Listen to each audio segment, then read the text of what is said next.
Hello, hello, hello.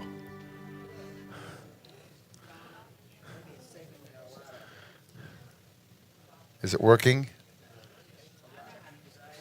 We had joy, we had fun, we had seasons in the sun. Remember that song? That one summer I just haunted you that. I hated that song. You did too? And they just played it nonstop. That and Feelings.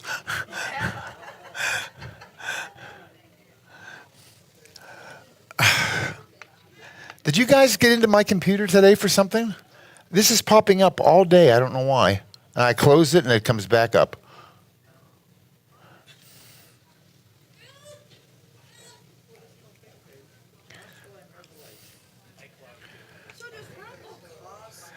Look. No.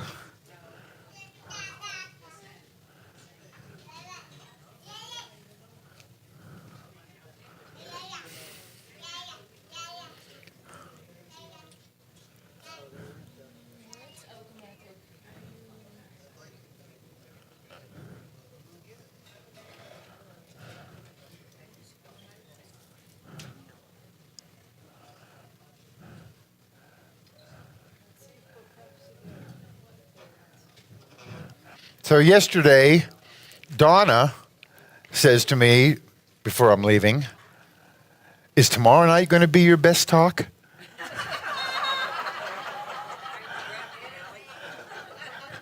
You didn't already hear it earlier in the week? Obviously not.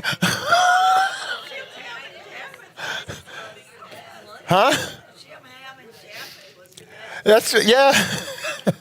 But like you're waiting for more. That's right.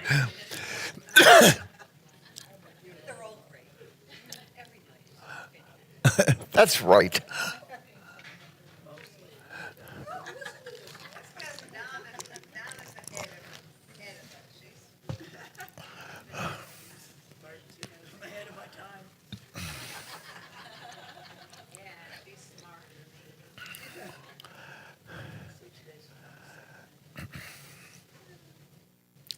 They're doing computer things here, so.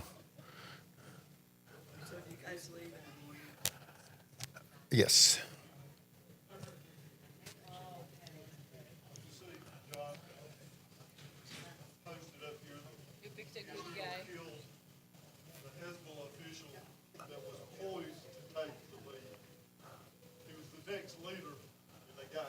Oh, yeah, right. Oh, they killed the next in line? Yeah.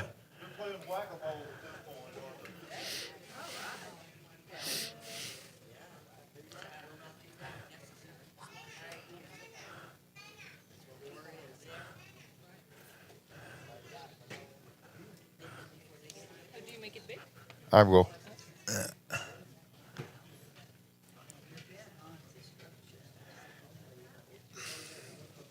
Okay. All right, are we ready? We're on. Okay, good. I don't know if you remember. I know you guys don't remember a lot of stuff because I'll tell you things year after year and you act like it's all new. But we did Joshua Revelation Parallels Part 1 last year. And now this is Part 2. Okay? And to review Part 1, I don't want to go through the whole thing. It's a 2-hour talk or whatever itself. But we're going to look at parallels between Yeshua and Joshua from the Old Testament, or Joshua and the book of Revelation. What is the book of Revelation? It's the revealing of Jesus. So it's Joshua, Revelation, Joshua, Jesus. It's the same thing. And if you want to know what's going to happen in end of days, read Joshua, because the parallels are so many and so distinct. So we know that both Joshua and Jesus are going to shepherd God's people. Joshua and Yeshua give what Moses and the law couldn't. Joshua gave what Moses couldn't, which is the promised land. And Jesus, Yeshua, gave what the law couldn't, salvation. Okay, so there is that. They have similar or same names. There are actually places in the Old Testament where Joshua's name is spelled exactly like Yeshua. Okay, I think it's in Nehemiah is one place, maybe more. There's a fruitfulness associated with both of them. Joshua was from the tribe of Ephraim, and Ephraim has that pre in it. Pre means fruit. Okay, and Yeshua, what's it, Micah 5:2? You Bethlehem, is that the one? Smallest, yeah. But is that the one that talks about? Yeah. Yeah, it's the fruitful. You come from Ephrata. That has that pre in it also. So that's Bethlehem Ephrata. There's the fruitfulness in there. They were both anointed. Military commander who disperses the usurpers. Yeah, Joshua fought off enemies. Jesus is going to fight off his enemies. They both sent in 2 unnamed witnesses. Joshua is to spy the land. And Jesus is going to send Moses and Elijah in Revelation. Who do you think it's going to be? I think it's probably going to be Moses and Elijah. All right. Yeah. I think, well, Elijah for sure, because the Old Testament ends with that. And here's my thinking on Moses. Whenever Moses is up at the burning bush, and he says, what is your name? And I am that I am. And after a few minutes, he says, you know, they're going to ask me, what is your name? And that's when he said, I am that I am. But it's I am that I am, but you tell them Yahweh, right? You know, when Moses goes down the mountain, you can read the Torah frontwards, backwards, upside down. They never ask Moses, what was his name? So that's either a throwaway line in the story, which the Bible doesn't have throwaway lines. If Moses says, they're going to ask me, what is your name? And they haven't yet, that means they're going to. And I think it's when there are witnesses in Jerusalem. Make sense? That's a good point. Otherwise, that's a wasted line in the Bible, and they don't have wasted lines.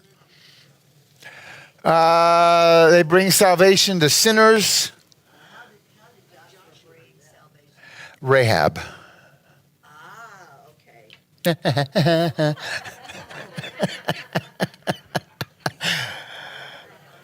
Do you interpret Joshua and Yeshua and salvation all the same word? Joshua's name is spelled the same as Yeshua's at places. So, yeah, he's a type. Uh-huh. Yeah, they're his very name. There's a scarlet cord that runs through both of them. They had Rahab hang a scarlet cord down. The red heifer, you had to put scarlet cord in there. They appointed 12 men as spies or apostles. Joshua set 12 stones in the river when they were crossing over.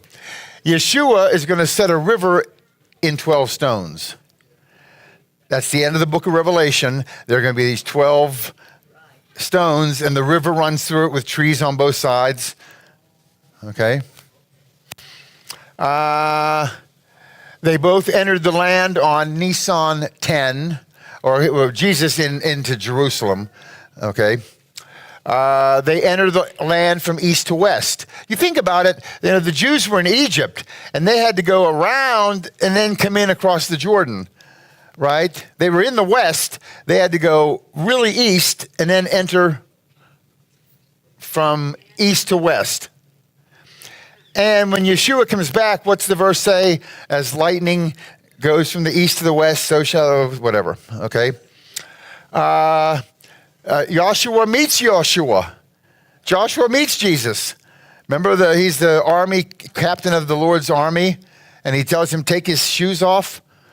Yeah. Those last two, they were complicated, so we're not going to cover those. Instead, we're moving on to part 2. All right? Acts 7:14. I got to be careful. This is electronic, and I'm drinking from this. And I think,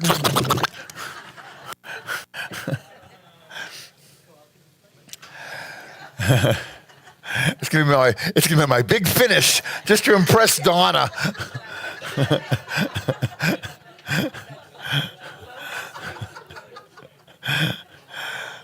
Okay, now that was your best, John.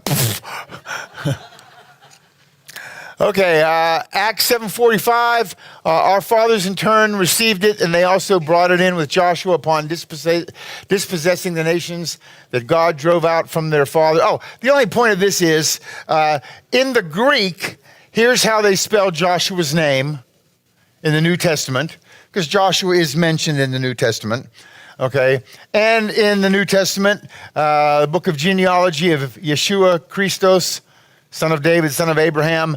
And here also they spell it the same. So their names are spelled the same in the Greek, and they're spelled the same at times in the Hebrew, Old Testament. Is that Eusis? Is that Eusis in Greek? Eusis? Eusis. Uh-huh. It would look like in the Greek. Yes.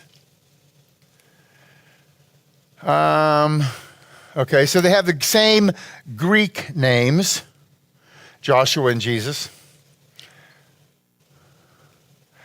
Okay, so the Lord used to speak to Moses face to face, just as a man speaks to his friend. When Moses returned to the camp, his servant Joshua, the son of Nun, a young man, would not depart from the tent. The point I want to make here is that Joshua had a zeal for the Lord's house, right? He didn't want to leave the tabernacle. And we know in the New Testament, John 2:15, and Yeshua made a whip of cords and drove them all out of the temple area with the sheep and the oxen, and he poured out the coins of the money changers and overturned their tables. His disciples remembered that it was written, zeal for your house will consume me. So there is that parallel between the two. Okay.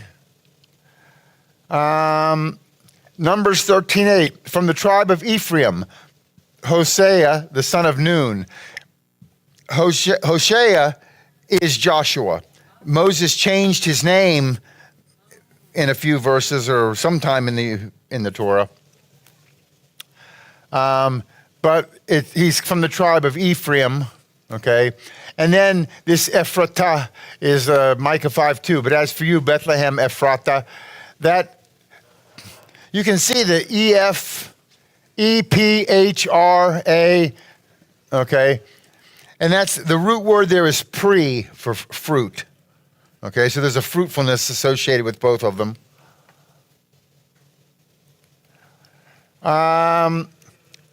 Son of Joseph.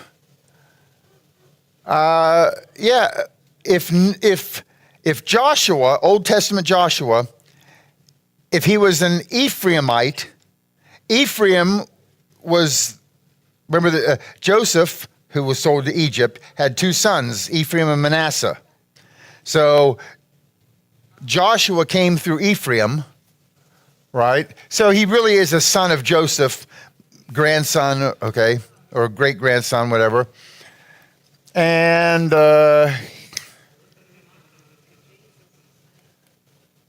we talked last night about Jesus is son of Joseph in terms of his adopted father.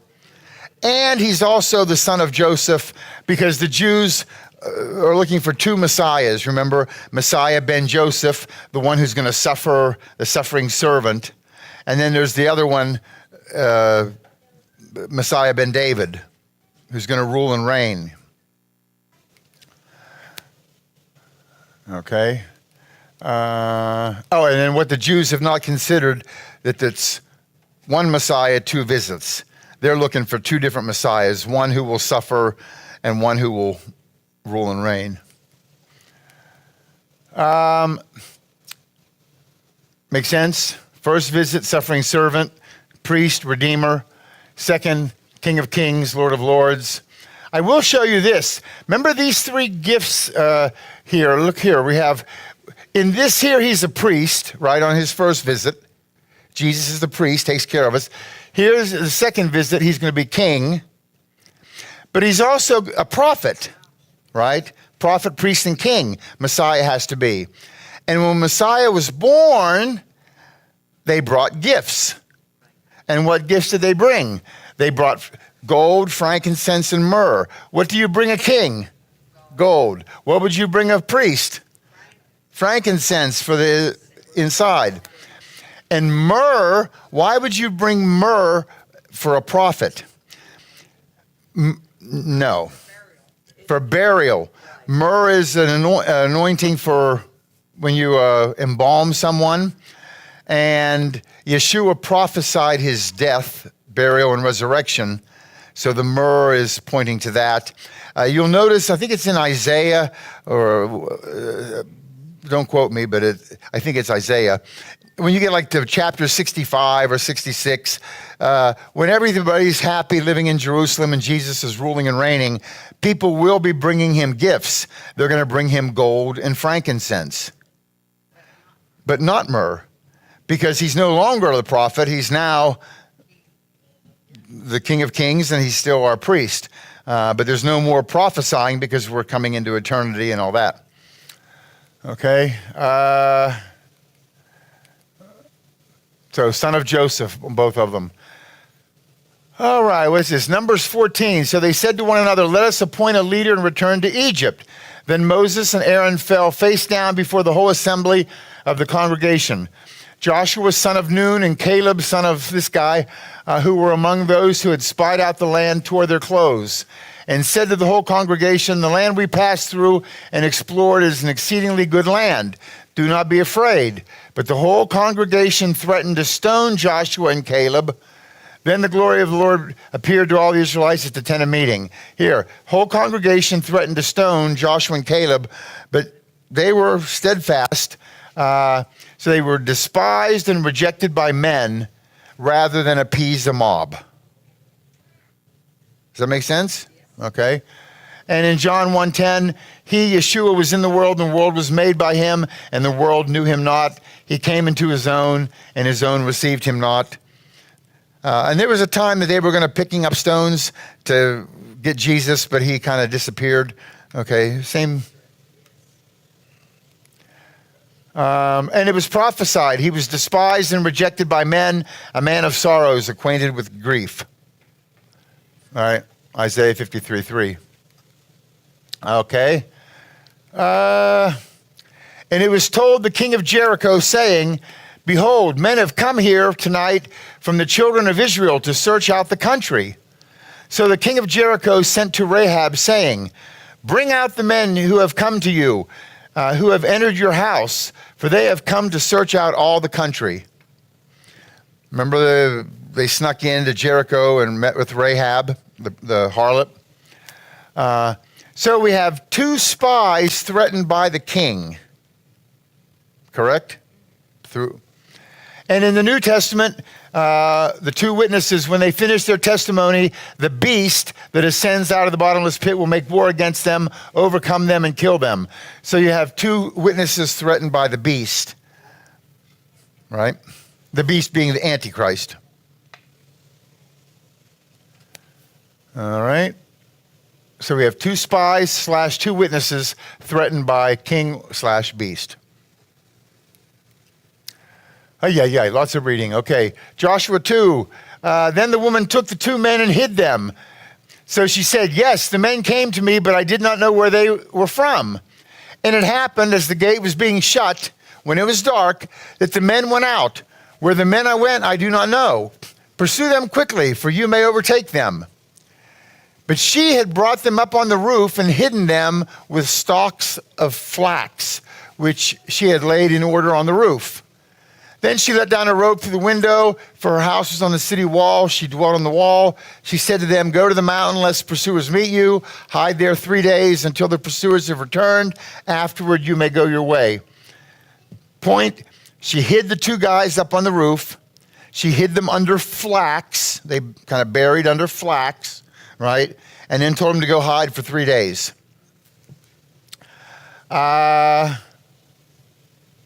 Flax. Anybody know anything about flax? There's a seed, and I watched a video on it. Doesn't it have thorns? Didn't. No. Here it is. Flax is a flowering plant that is cultivated as food and fiber crop. Textiles made from flax are known in English as linen. Okay. So we have Joshua having people buried under flax. And then they took the body of Jesus, bound it in strips of linen with the spices, as was the custom of the Jews. So both of them involve burying somebody in linen or flax, which is the same. One comes from the other. Make sense? So also there was a being hid / buried for 3 days.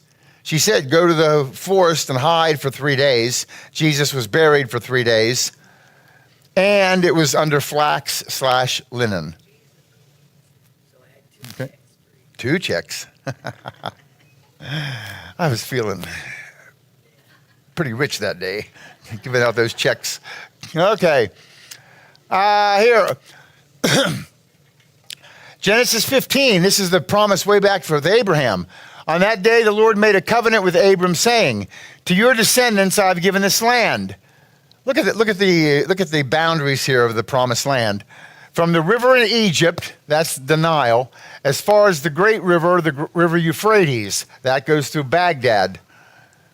The land of the Kenite, Kenizzite, Canaanite, Hittite, Perizzite, Rephaim, Amorite, Canaanite, Girgashite, and Jebusite. There's 10 groups, right, that are going to be wiped out. Then in Joshua, look what it says. And Joshua said, by this you will know the living God is among you. He will assuredly drive out from you the Canaanite, Hittite, Hivite, Perizzite, Girgashite, Amorite, and Jebusite. 7. So there were 10, but it dropped down to 7. Does that ring a bell? Yes. We know 10 minus 3 is 7. Is there any kind of relationship with that with Yeshua? Well, look in Daniel 7:24. As for the 10 horns, out of his kingdom 10 kings will arise, and another will arise after them, and he will be different from the previous ones, and he will humble 3 kings. Right? Yeah, there were going to be 10. The Antichrist is going to set up these 10 kingdoms, but he's going to subdue 3 kings. So there were going to be 10, and the Antichrist knocks it down to 3. So we have a 10 minus 3 associated with Jesus, Antichrist, and we have a 10 minus 3 associated with Moses and Joshua. Okay?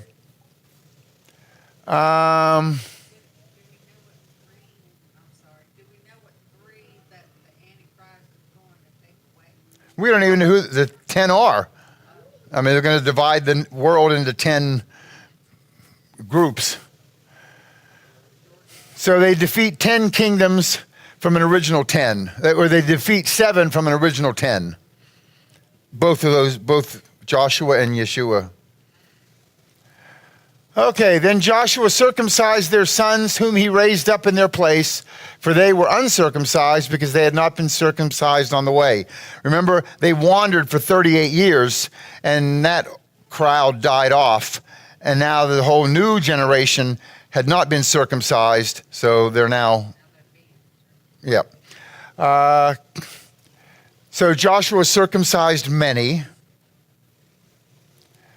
And in Colossians 2:11, in him you were also circumcised with a circumcision made without hands, by putting off the body of the sins of the flesh by the circumcision of Christ, buried with him in baptism, in which you were also raised with him through faith in the working of God who raised him from the dead. So both circumcised many. Joshua circumcised in the flesh, Yeshua circumcised the heart. Okay? All right. Yeah, I wanted to show you this. It's a little side note. I just thought it was kind of clever. Look here. And Joshua was circumcised, for they were uncircumcised because they had not been circumcised on the way, right, in the 38 years. The word I wanted to stress here is the way, which is, here's circumcised, here is the way. It's these three. It's a dalet, a resh, and a kaf. It's the word derek. Okay? We see this word a lot. We see it when the angels, when God kicks them out of the Garden of Eden, he puts cherubim to guard the way to the tree of life. Right? That's the same word. Was it Isaiah? Prepare ye the way of the Lord. Same word. Okay? And it's going to bounce to the New Testament. Followers of Jesus were followers of the way. Jesus said, I am the way, the truth, and the life. And people ask me, so what religion are you? I'm a follower of the way. I don't know what else to say. I don't want to nail down Presbyterian or Baptist or Zoroastrian. I'm a follower of the way. Okay, that makes more sense. Now, and that word way in Hebrew is derek.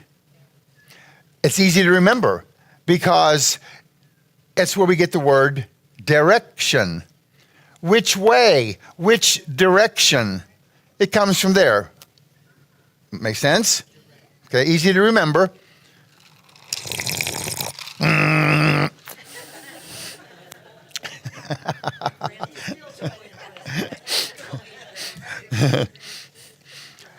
Now, here's something else cool about that. That word derek. Let's look at it up close here. Oh, here. Yeah, guarding the way to the tree of life. Okay. Here, in Noah's time, God looked on the earth. It was corrupt, for all flesh had corrupted their way on the earth. Same word. Okay, Derek. You know what I notice about all three of those letters? They all look like this. Don't they? So if you're a follower of the way, yeah, you bow down to God. And God is Father, Son, and Spirit. There's three of them. I just think that's kind of cool. That it really makes me happy that I'm a follower of the way, because that really stresses that. Okay, that was just a little extra, no charge on that one. Joshua 5. It came to pass when Joshua was by Jericho, he lifted his eyes and looked, and behold, a man stood opposite him with a sword drawn in his hand. Joshua went to him and said, "Are you for us or our adversaries?" He said, "No, but as commander of the army of the Lord, I have now come." Joshua fell on his face to the earth and worshipped and said to him, "What does my Lord say to his servant?" Then the commander of the Lord's army said to Joshua, "Take your sandal off your foot. Place where you stand is holy." And Joshua did so. The point I want to make is, what do I want to make here? Joshua falls at the feet of Yeshua. Yes? Okay. And then in Revelation chapter 1, in the midst of the seven lampstands, one like the Son of Man, clothed with a garment down to his feet and girded about his chest with a golden band. This is describing Jesus.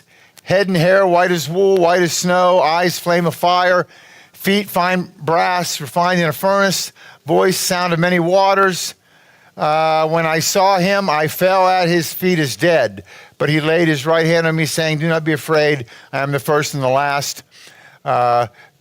So we have John falls at the feet of Yeshua in Revelation. So men fall at Yeshua's feet with Joshua and in Revelation.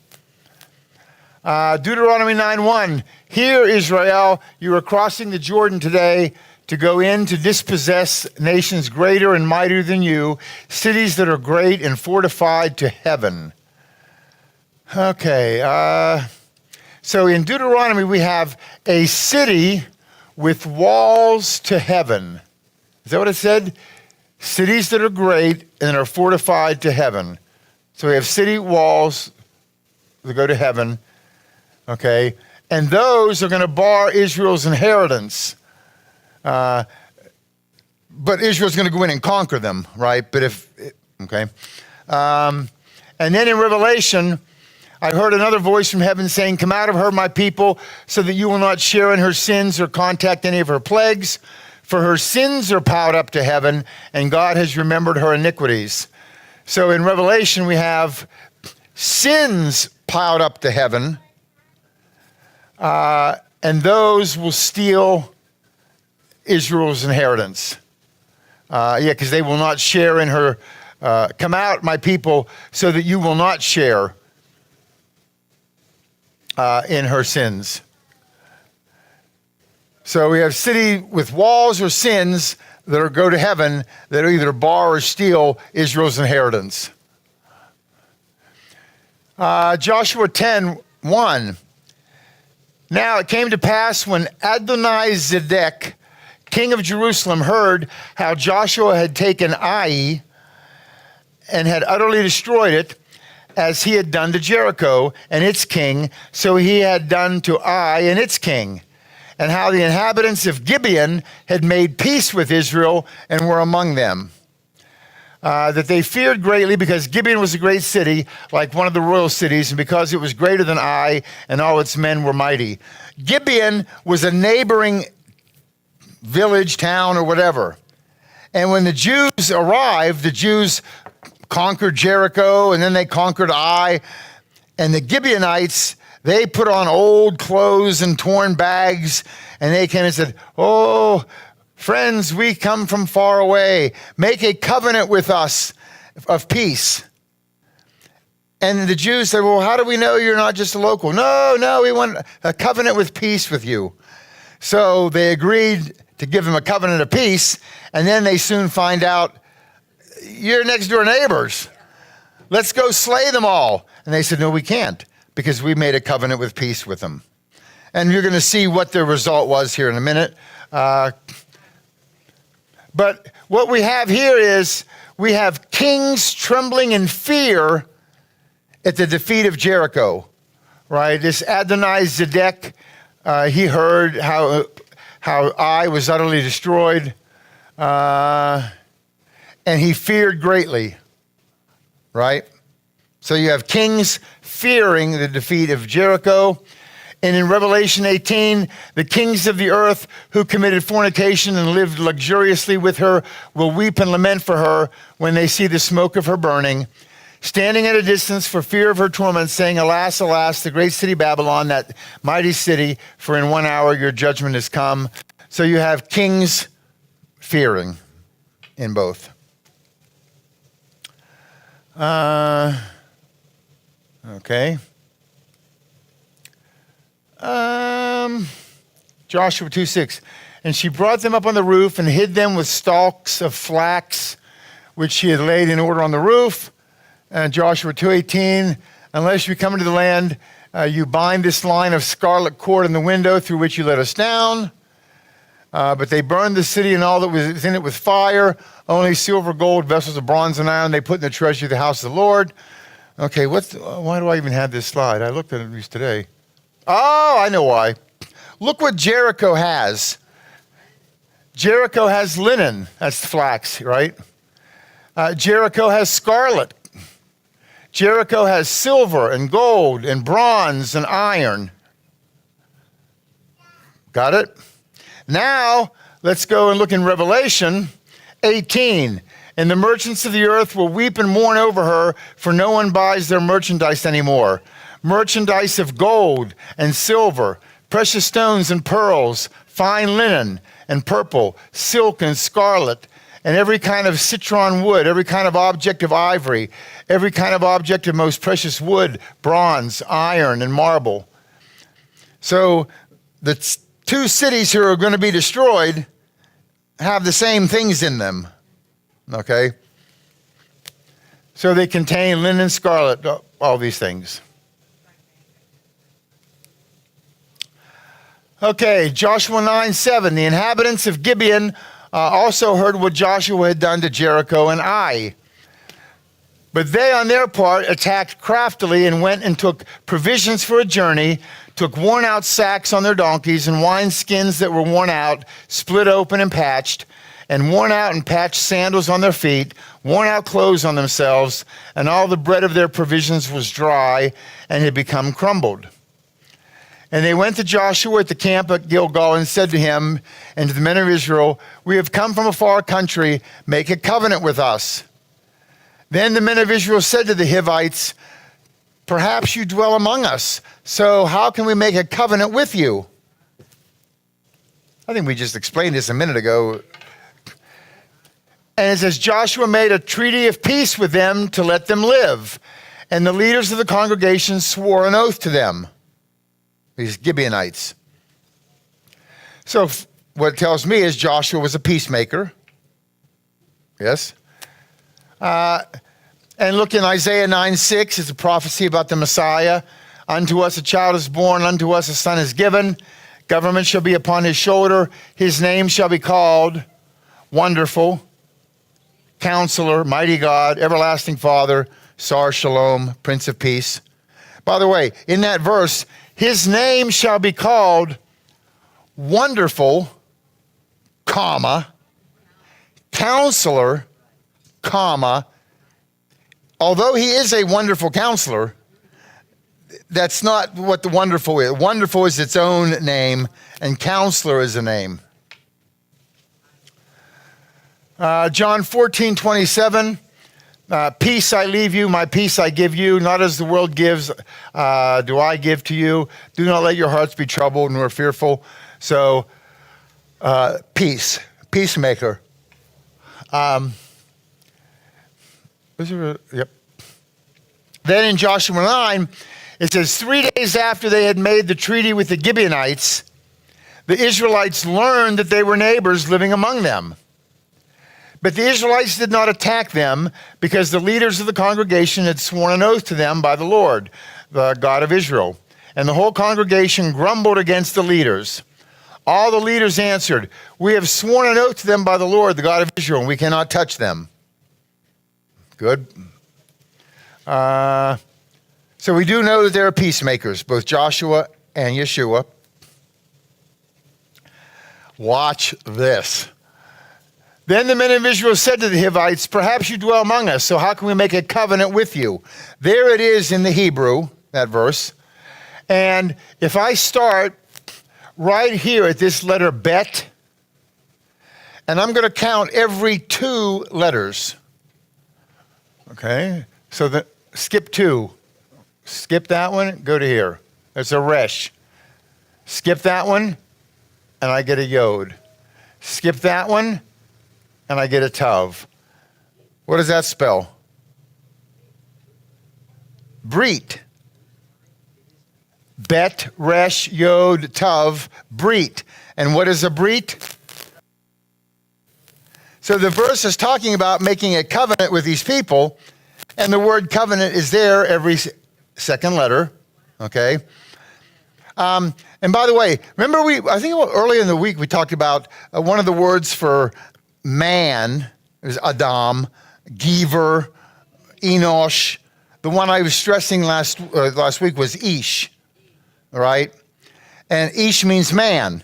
And if you're from Sweden, you're a Swede-ish, a Swede man. If you're from Denmark, you're a Dane-ish, a Dane man. The people from England, they're Brit-ish. And that Brit That's covenant. The people of England believe, the Church of England, or that, the Jews were the chosen people, but they killed their Messiah, and now God has chosen us to be the covenant people, the covenant man, the Brit Ish. Okay? But let's keep going. Skip this one, and there's a yod. Skip this one, and there's a shin. Skip this one, and there's a vav. So we have a Jesus covenant, a Brit Yeshu, which is kind of cool that he wove that in there. And there definitely did make a covenant with them. Okay, now, those neighbors who kind of tricked them into making the covenant, they have to pay a little bit of a price here, and here's the price. This is how we will treat them. We will let them live so that no wrath will fall on us because of the oath we swore to them. This is the Jews talking, right? Then Joshua summoned the Gibeonites and said, "Why did you deceive us by telling us you live far away from us, when in fact you live among us? Now, therefore, you are under a curse and will perpetually serve as woodcutters and water carriers for the house of my God." So, we're not going to kill you, but you're going to work in the temple or the tabernacle, okay, as wood bearers and water bearers. Now look in Revelation 7. After these things I looked, and behold, a great multitude, which no one could count, from every nation and all the tribes, peoples, and languages, standing before the throne and before the Lamb, clothed in white robes, and palm branches were in their hands. Then one of the elders responded, saying to me, These who are clothed in white robes, who are they, and where have they come from? I said to him, My Lord, you know. He said to me, These are the ones who came out of the great tribulation, and they have washed their robes and made them white in the blood of the Lamb. These are people who live through the tribulation. They're not going to be the bride of Christ. The bride of Christ got raptured before the tribulation. And then a lot of people get killed in the tribulation, but there are some who are going to believe and live through it. That's who we're talking about here. For this reason, they are before the throne of God, and they serve him day and night in his temple, and he who sits on the throne will spread his tabernacle over them. So whoever lives through the tribulation, they're not going to be wiped out, like the Gibeonites were not wiped out, but they're going to be given a job. They are going to serve in the temple. And the Gibeonites didn't get wiped out, but they were given a job. They had to serve in the tabernacle. So what we can say is late converts, if you live through the tribulation, that's a pretty late convert, right?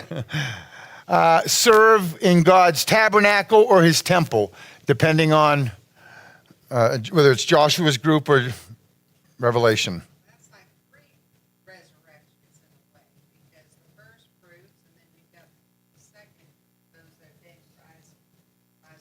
Mm-hmm. Those are dead to serve the Lord, and those that are living will be caught up. Then is the tribulation.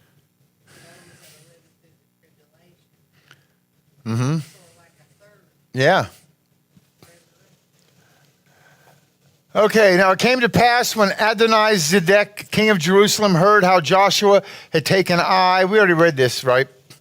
And they feared greatly. I wanted to point out this guy's Adonai-Zedek. Aleph, Dalet, Nun, Yod, and then Sadi, Dalet, Kuf. Adonai-Zedek. Adonai means what? Lord. Adonai. Not all capped Lord. Okay. So Adonai is Lord. Zedek, this comes from righteous, tzedok. Okay, so it's the Lord of righteousness. Adonai, this is kind of funny. Yeah, the believer says Adonai, Lord. The agnostic says, I don't know.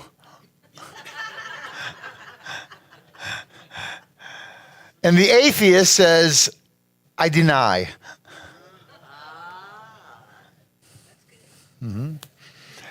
Okay, moving on.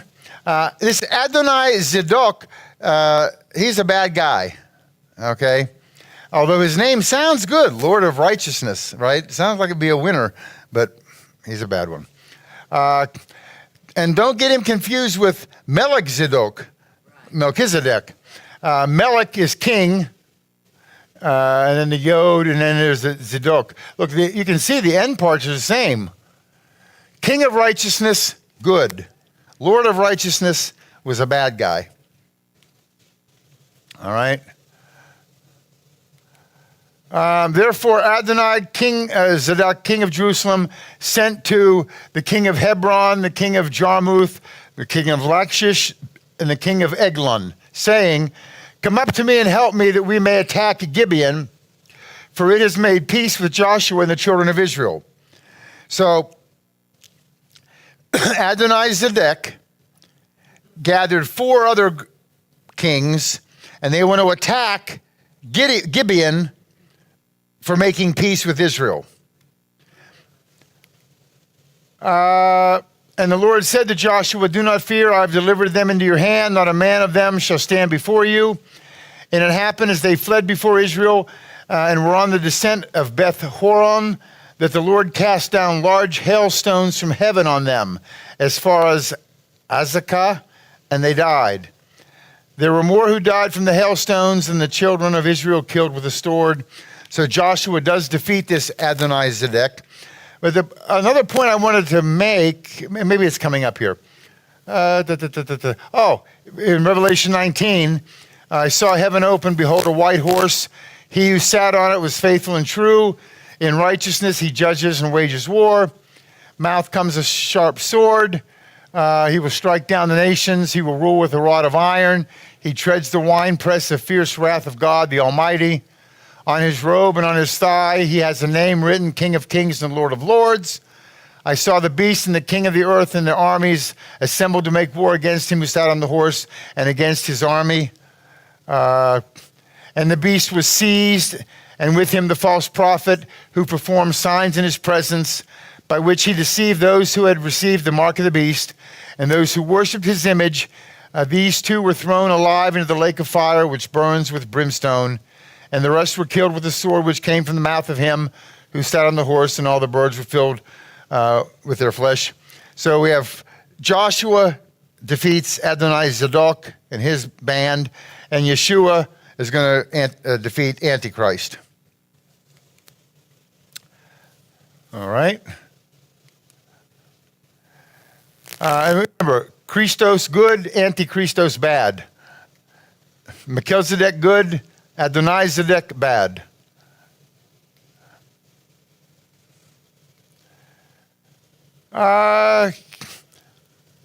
Okay, so here's the one.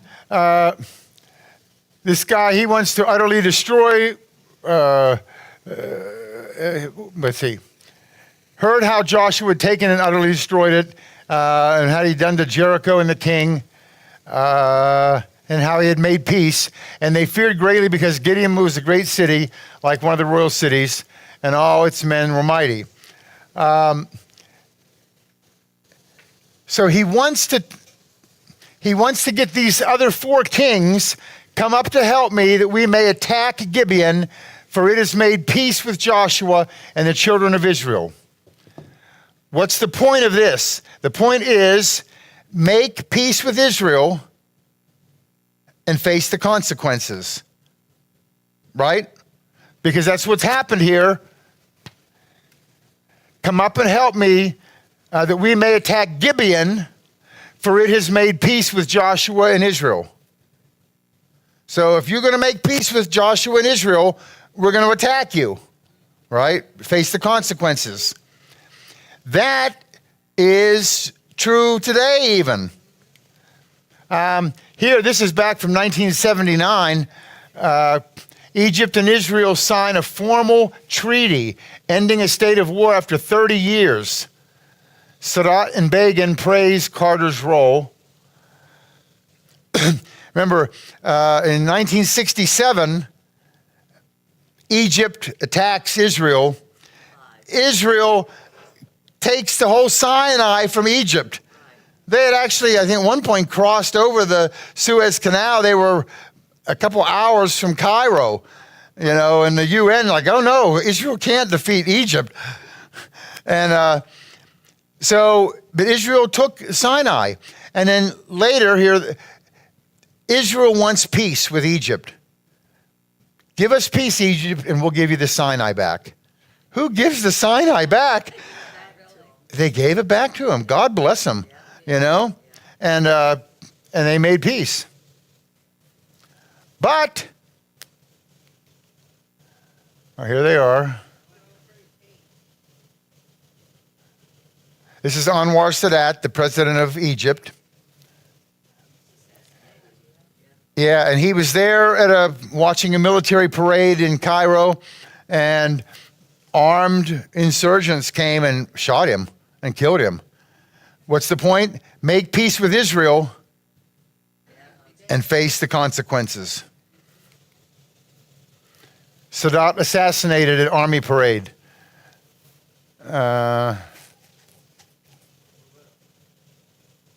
And here, Israel stunned and anxious, and few Arab nations are mourning. Yeah, the Arabs didn't like him for making peace with Israel.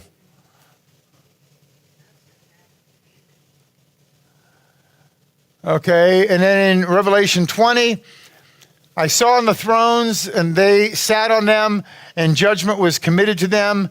Then I saw the souls of those who had been beheaded for their witness to Jesus and for the word of God, who had not worshipped the beast or his image, and had not received his mark on their foreheads or on their hands, and they lived and reigned with Christ for 1,000 years. So, these are people who are making peace with Jesus, with Israel, with God. And what happens to them? Then I saw the souls of those who had been beheaded for their witness. So again, make peace with Israel or make peace with God and face the consequences.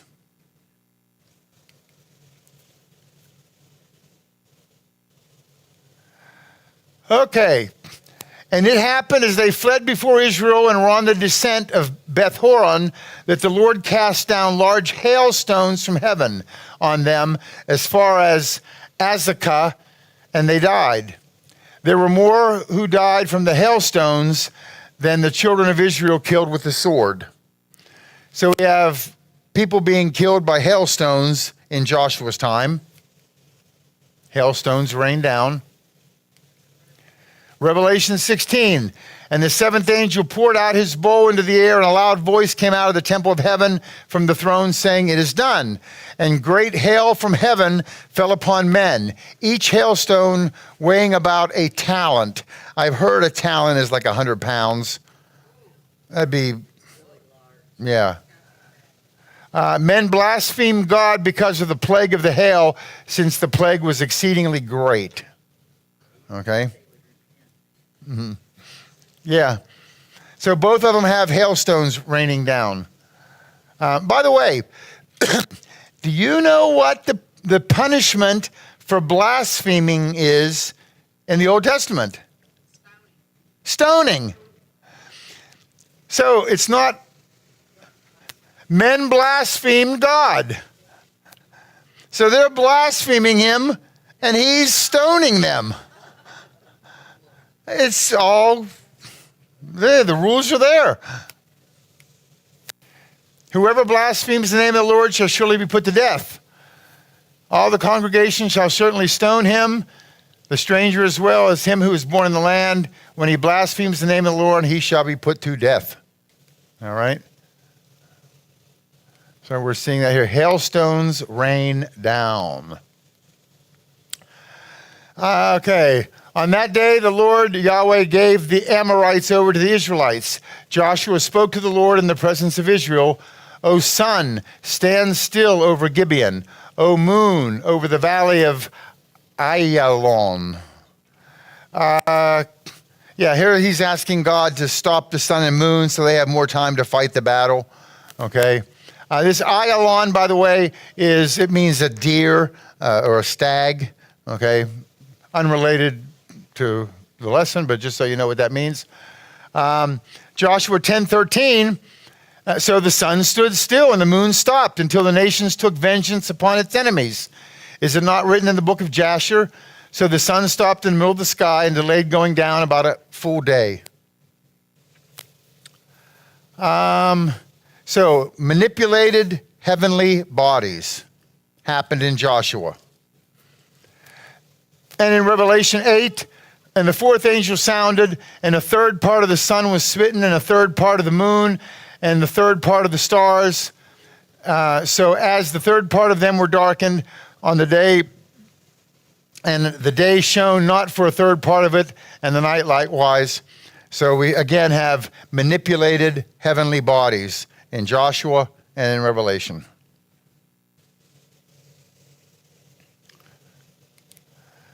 Okay. Okay, in Revelation we have the city. This is when Jesus sets everything up, Revelation 21. The city has no need of the sun or of the moon to shine in it, for the glory of God illuminated it. The Lamb is its light. So we don't need light from the sun and moon in Revelation. In Joshua, the sun stood still. We already read this one. So in both of those, it's giving light to the earth so that there's no night.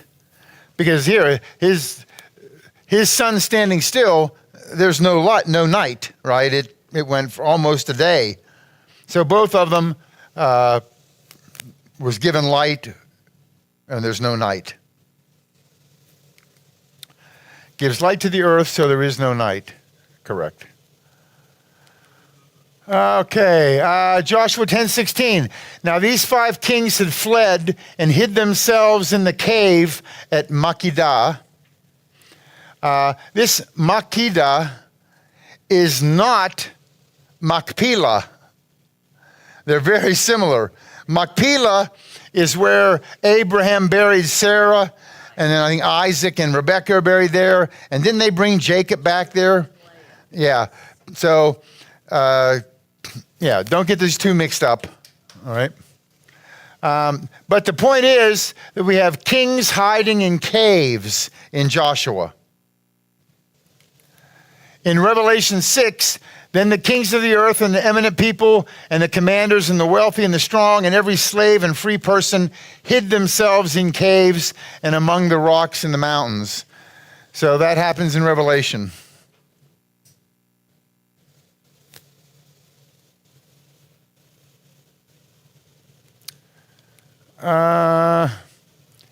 Okay, Deuteronomy 29:5. And I have led you in the wilderness for 40 years. Your clothes have not worn out on you, and your sandals has not worn out on your foot. Okay, I remember what this is. This is complicated. I almost thought about skipping it because it's hard to explain. I'm not going to skip it. I'm going to do it. But I need a stiff drink first.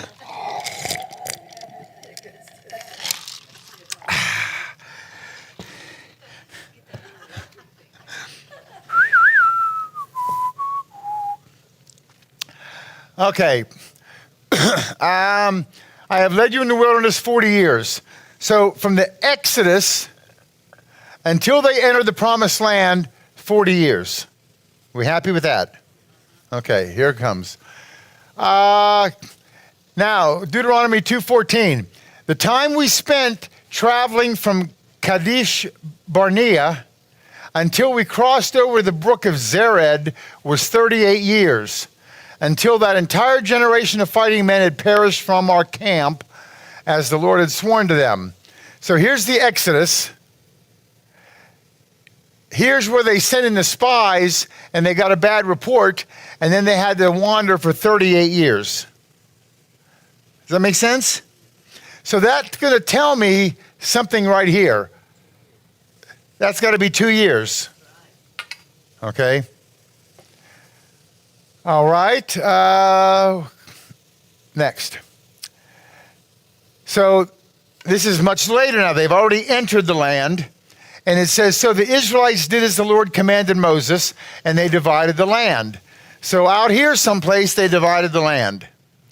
I want to know how, because nowhere does it tell you, literally, just exactly, from the time they entered the promised land until they divided the land, how long is that? You understand? They enter, and then what are we going to do? Somebody's going to come up with the idea, let's divide it.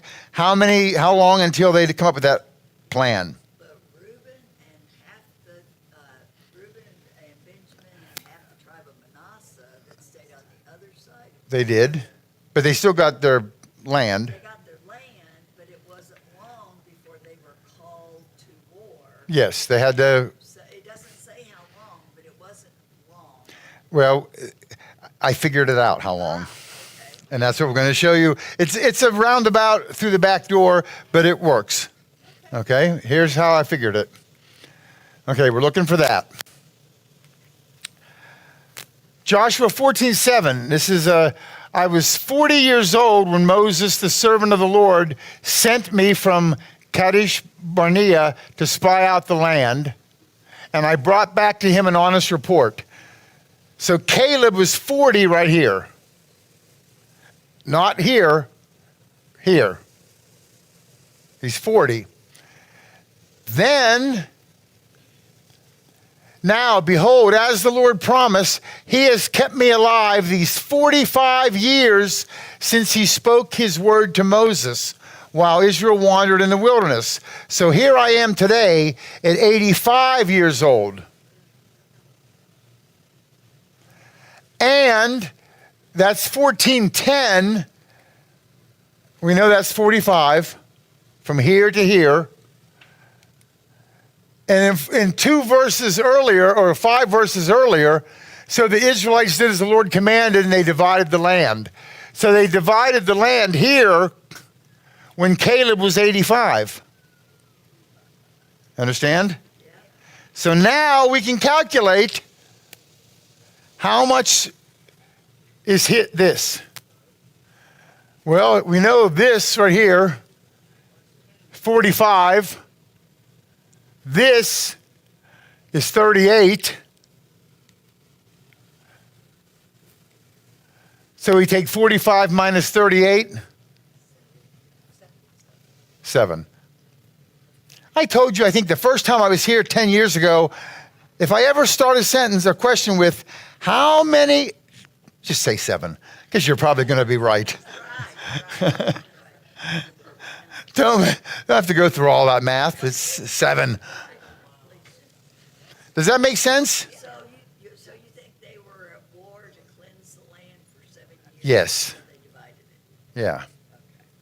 There's something in Revelation where they're gonna mark the bombs, and They have to, it takes 7 years to yes, to bury all those bones, and then cleanse the land. cleanse the munitions and stuff. There's another 7-year period, and it might relate to this. It probably does, because this Joshua Revelation parallels.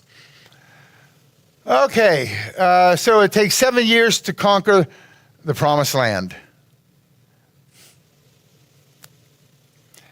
Now let's go to Daniel, and I don't want to give this lesson because it is, I've already given it here before, but you know, the 70 weeks have been decreed for your people in your holy city to finish transgression, make an end of sin, make atonement for iniquity, bring in everlasting righteousness, seal up vision and prophecy, and to anoint the most holy place. 70 weeks, those are not weeks in terms of like 7 days. They're called a Shabuah. A Shabuah is a period of 7, fill in the blank. 7 days is a Shabuah. 7 weeks, 7 months, 7 years. Those are all Shabuahs. 7 period. Okay? So here it's going to be 7 7 Shabuas, 7 groups of 7 years. So you are to know and discern from the issuing of a decree to restore and rebuild Jerusalem until Messiah the Prince, there will be 7 Shabuim and 62 Shabuim. It will be built again, plaza and moat, even in times of distress. So there's going to be a decree made. There's going to be 7 Shabuim. A Shabuim is 7 years. So 7 Shabuim will be 49 years. Plus 62 Shabuim, which is 434 years. So it's going to be a total of 69 Shabuim total. But remember the last verse we saw, it said 70 weeks have been decreed. And we've just accounted for 69 of them. So there's one more Shabua to make the 70th one. That last Shabua, that 7-year period, that's the tribulation period. Okay? And that tribulation period, that's where everything's going to be finished up, right? And then Jesus comes back and takes possession. So we had Joshua and the people. They entered the promised land, and it took them 7 years to clean everything, right? It's going to be a 7-year period where it takes Antichrist is on the earth, but the whole earth is going to be cleaned and burned up, right? So they both had this 7-year period. That was the point of these two very complicated things. So I didn't explain them well, but you got it? Okay. We got a few minutes. Then after 62, look, it's rather complicated here. Then after 62 Shabuim, which remember there's always 7 and then 62, so 69 total, the Messiah will be cut off and have nothing. And the people of the prince who is to come will destroy the city and the sanctuary. And its end will come in a flood. Even to the end there'll be war. Desolations are determined. The city is Jerusalem. The sanctuary is the temple. The prince who is to come, that is Antichrist. That's one of his names. And we have Messiah. So this verse is really amazing because what it's saying is after 62 Shabuim, the Messiah will be cut off. Messiah is Yeshua. He's going to be cut off. He's going to be crucified. This verse tells you exactly when Messiah will be crucified. Go back here to here. So you are to know and discern from until. We have a beginning and an end. From the issuing of a decree to restore and rebuild Jerusalem until Messiah the Prince. So from this occurrence until this occurrence, there's going to be 7 Shabuim and 62 Shabuim. 7 and 62 Shabuim. It's going to be 483 years between that occurrence and that occurrence. So what is this first occurrence? How do we know when to start the clock? Remember, the Jews were taken by Babylon, and then they were taken by Persia, and then there was a Persian king, Cyrus, who made a decree that you may go back and rebuild and restore Jerusalem. Start counting. And then you start counting how much. You have to count 7 Shabuim, count 49 years.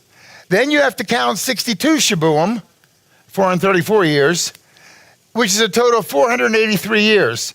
If you add 483 years from that occurrence, it shows up like Palm Sunday. The Messiah is there.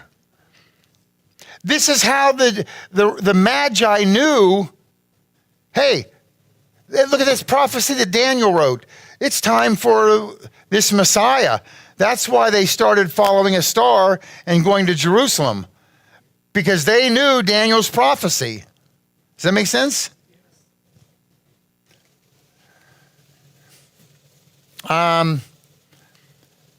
Messiah will be cut off. The people of the prince who is to come. What does it say about them?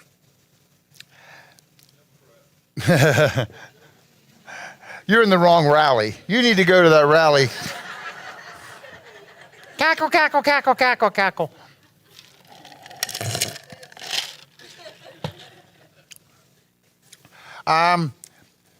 The people of the prince who is to come will destroy the city and the sanctuary. Remember, Messiah has to be cut off first and have nothing. Yeshua, Jesus, is cut off. He's crucified. And that's like 33 AD or something. Then in 70 AD, who destroyed Jerusalem and the sanctuary? The Romans. So they are the people who destroyed the city and the sanctuary. And what do we know about those people? Those people, they are people of the prince who is to come, Antichrist. So this is one way we know Antichrist is going to be from the revived Roman Empire, because the people of the prince who is to come destroyed the city and the sanctuary. We know that was the Romans. So the prince who is to come must be Roman. Now, that doesn't mean they're from Rome, doesn't mean they're from Italy. It means they're from the Roman Empire, which is North Africa. England was Roman Empire. Europe, Middle East. Roman Empire was pretty big. So Antichrist can come from any of these places. Okay. Prince who is to come is of the people who destroyed Jerusalem and the temple. Antichrist comes from revived Roman Empire. Okay.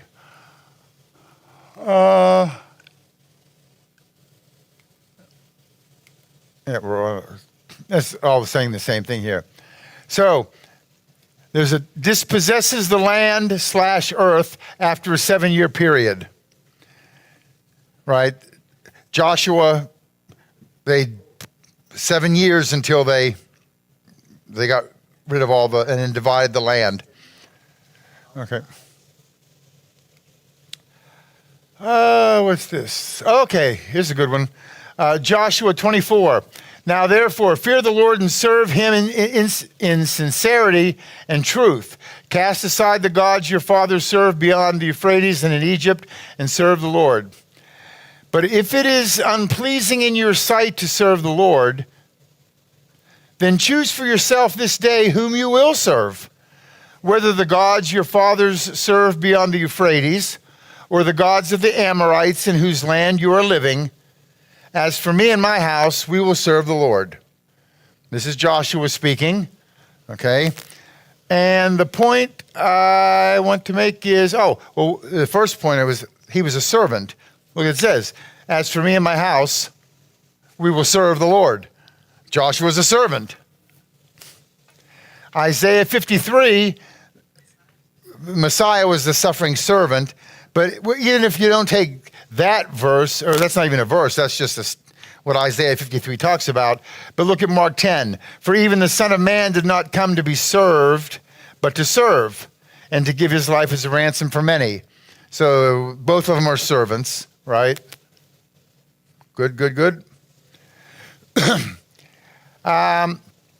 Joshua 3, now the Jordan overflows its banks throughout the harvest season, but as soon as the priests carrying the ark reached the Jordan and their feet touched the water's edge, the flowing water stood still. It backed up as far as Adam, a city in the area of Zarethan, while the water flowing toward the Sea of Arabah was completely cut off. So the people crossed over opposite Jericho.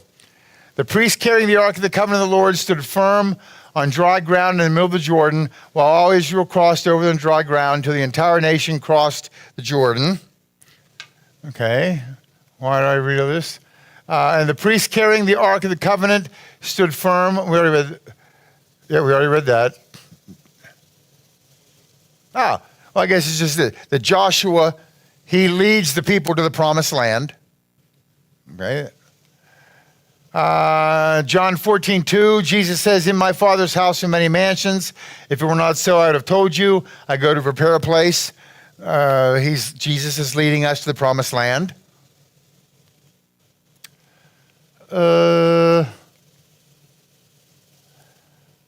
Okay, this is the one we read earlier. Here's the other big, I like this point. He says, if it is unpleasing in your, if you don't want to serve the Lord, then choose for yourself who you will serve. But as for me and my house, we will serve the Lord. Joshua is giving the people a last chance to choose whom they serve, right? Serve who you want to serve, but as for me and my house, we will serve the Lord. Look in Revelation 20. Then I saw an angel coming down from heaven with the keys to the abyss, holding in his hand a great chain. He seized the dragon, that ancient serpent who is the devil and Satan, and bound him for 1,000 years. He threw him into the abyss, shut it, and sealed it over him, so that he could not deceive the nations until 1,000 years were complete. After that, he must be released for a brief period of time. When the 1,000 years are complete, Satan will be released from his prison and will go out to deceive the nations in the four corners of the earth, Gog and Magog, to assemble them for battle. The number is like the sand of the seashore. Here, God is giving, or Jesus is giving a final, after the 1,000 years, Satan is released again, okay? So it's kind of the same concept. You're given one last chance to choose who you want to serve. Right? Because Satan's going to be released, and they can either pick Satan or they can pick Yeshua. And what was the last one here? Joshua. You can worship who you want. As for me and my house. So they're both given, because this is right before Joshua's dying. Right? So it is a last chance. And this is Revelation 20. This is the last chance. You got 2 chapters left.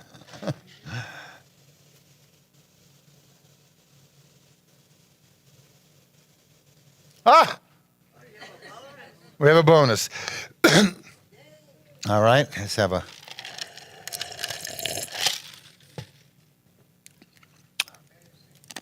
This bonus, I've already given this bonus before with you. It's really cool. But then there's another level to it, which is, we're going to give the original, which is very cool, and then we'll add the new one that relates to tonight's topic.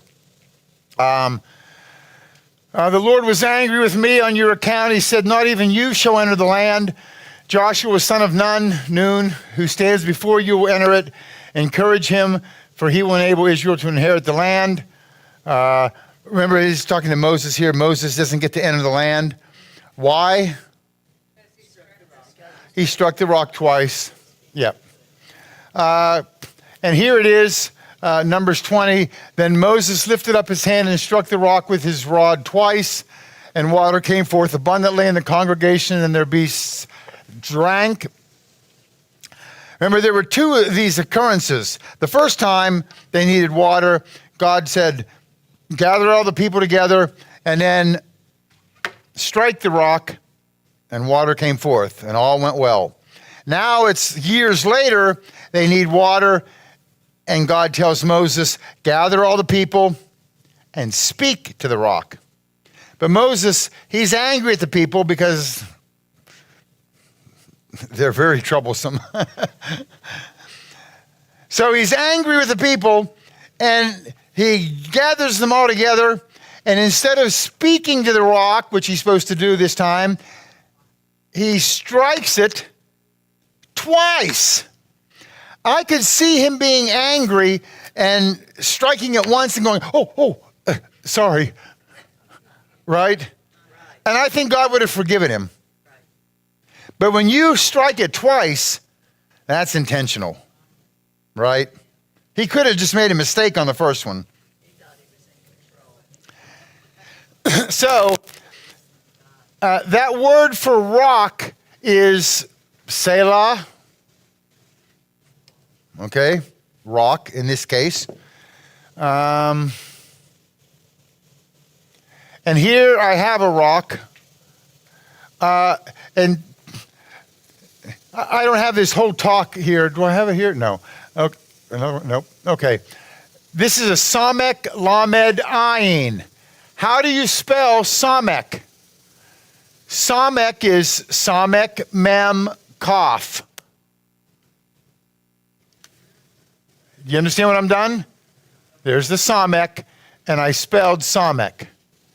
Here's a Lamed. How do you spell Lamed? Lamed Mem Dalet. Here's an Ayin. How do you spell Ayin? Ayin, Yod, Nun. I just spelled out the 3 letters that spell rock. No worries. Then Moses lifted up his hand and struck the rock.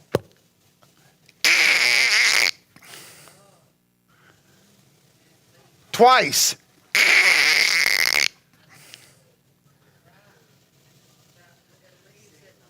And water came forth abundantly, and the congregations and their beasts drank. When the rock opened, you're left with 2 mems and a yod. What can you do with 2 mems and a yod? It's kind of like H2O, mem 2 yod.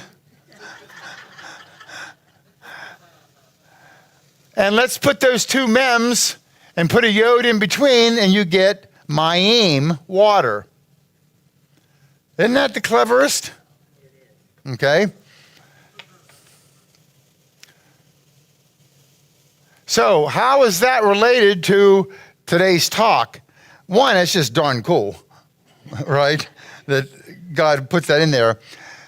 But here's the bigger picture as to why God was so angry with Moses about this. And we're going to jump here.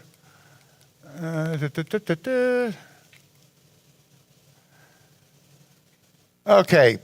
By striking the rock the second time, Moses' actions imply that the first striking was insufficient and more was needed. It's not maybe just the disobeying. I mean, God was setting up a picture. Oh, that's why I had this slide here. Duh. Okay. We talked about 1 Messiah, 2 visits. The first time Jesus came, he came to be our priest. He came as the suffering servant. Jesus is the rock that followed them through the desert. When God the first time said, strike the rock, that was a picture of Jesus' first visit, when he's going to be struck. But when he comes back the second time, he's coming back as King of Kings and Lord of Lords. You don't strike King of Kings. You speak to him. So there was a picture God was setting up. So not only was it the striking the first time, speaking the second time, but also by him striking it twice, the first time and the second time, Jesus doesn't need struck twice. I think I have for the death that he died to sin once for all. But the life that he lives to God. He's not being crucified. He doesn't need to be struck twice. For Christ also suffered once for sins, the just for the unjust, that he might bring us to God, being put to death in the flesh, being made alive by the Spirit. For Christ has not entered the holy places made with hands, which are copies of the true, but into heaven itself, now to appear in the presence of God for us. Not that he should offer himself often, as the high priest enters the most holy place every year with the blood of another. He would then have to suffer often since the foundation of the world. But now, once at the end of ages, he has appeared to put away sin by sacrifice of himself. And as it is appointed for men once to die, but after this the judgment, so Christ was offered once to bear the sins of many. To those who eagerly await for him, he will appear a second time apart from sin for salvation. So Moses striking it the second time, whether he struck it once or twice, was bad because Jesus died once. That first striking we did earlier, that's enough. You don't have to strike again and again and again. This is one of the problems I have with the Catholics doing their Mass, because they have this belief that this piece of bread literally becomes the flesh of Jesus, and this wine literally becomes the blood. But it doesn't appear different, doesn't taste different, doesn't smell different, but it's different. It's the stupidest miracle on the planet. You know, that they think, oh, this is some great miracle. He even agrees with that one. Okay. He died to sin once for all. Also suffered once for the sins. Christ was offered once to bear the sin of many. So there doesn't need to be a second striking. Yes. I have an idea. If God repeats something, he does the same action twice, and Moses is God-like person. Does it mean emphasize? Because Jewish people don't get it that Yeshua is the one who was crucified. That's right. It's just another option. I don't know.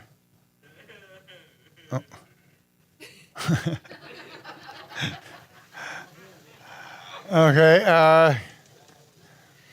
Here, by striking the rock the second time, Moses' actions imply that the first striking was insufficient and more was needed.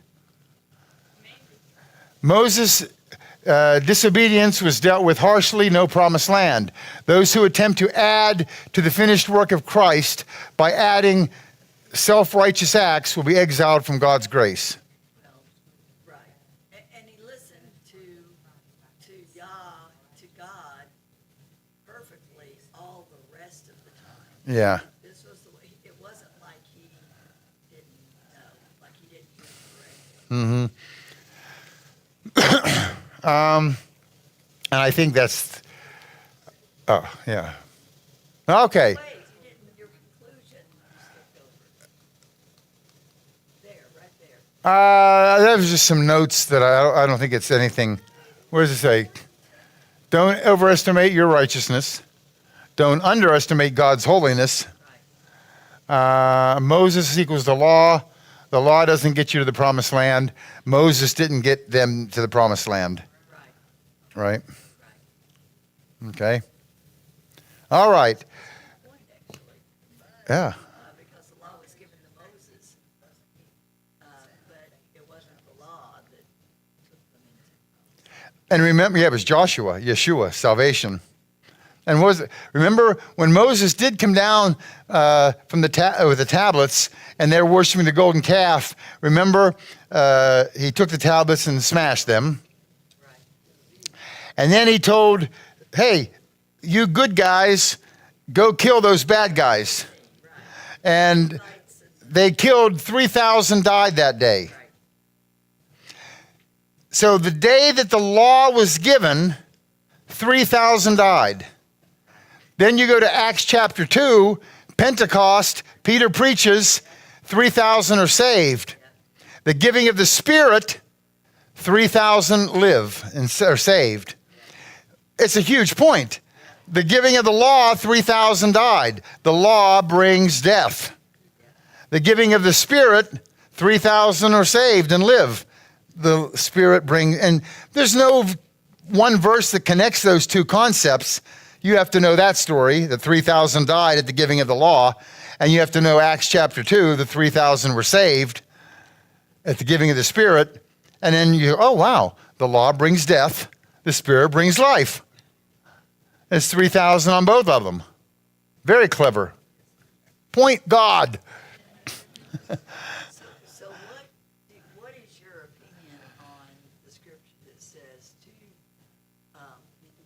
such as to be counted worthy to escape the coming judgment.